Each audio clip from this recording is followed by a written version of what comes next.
Some women do not explain themselves. They do not chase closure, nor seek to prove their innocence in someone else's misunderstanding. They walk through life wrapped in quiet, radiant mystery, and to the unintegrated man, that mystery feels like punishment. Not because she intends to wound him, but because she reflects the parts of him that he cannot name.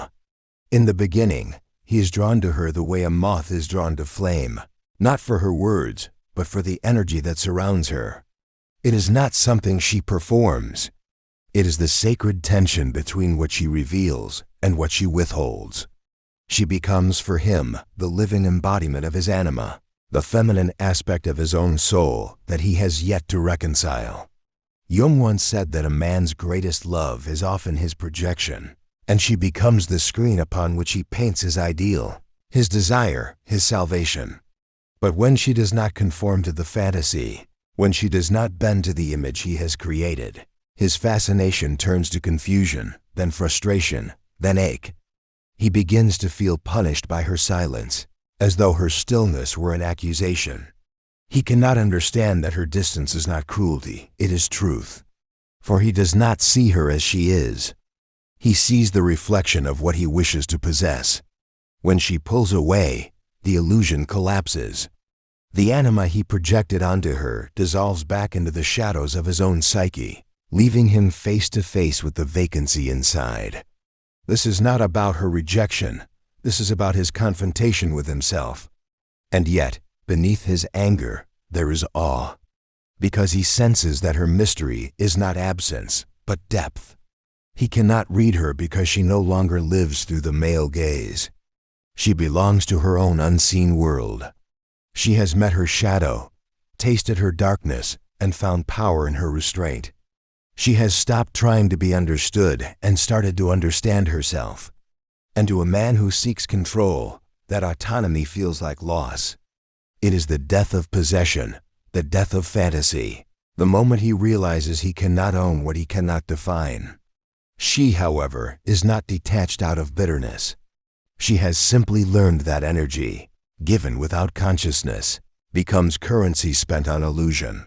Through her own pain, she has discovered the quiet law of polarity, that the feminine does not chase, she attracts.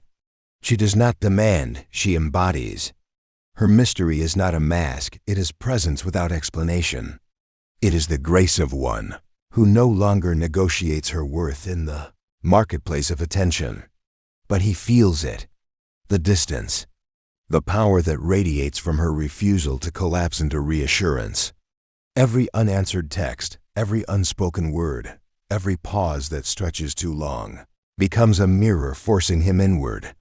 And that is why her mystery feels like punishment, because it dismantles the illusion that love can be controlled, that connection can be manufactured, that validation can be demanded. Her silence forces him to hear the noise within himself. In that space of absence, something ancient begins to stir. He starts to glimpse the archetype, beneath the woman, the goddess behind the human. He senses her not as possession, but as presence. He realizes that she is not withholding herself.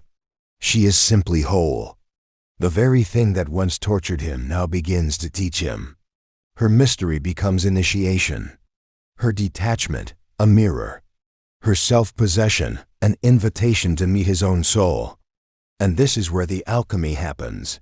When the feminine stops performing, and the masculine stops projecting, a strange kind of truth emerges, not built on control or approval, but on awareness.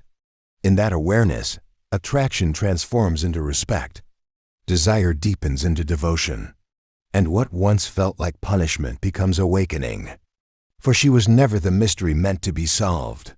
She was the mirror meant to be seen through. And in the reflection of her restraint, he finds the edge of his own consciousness. He learns that her silence is not distance, but depth. Her mystery is not punishment, but peace. The woman who remains a mystery does not do so to confuse him. She does so to remember herself. And the man who mistakes her silence for cruelty has yet to meet the part of himself that fears the dark.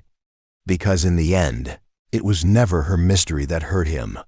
It was his own shadow, finally asking to be seen.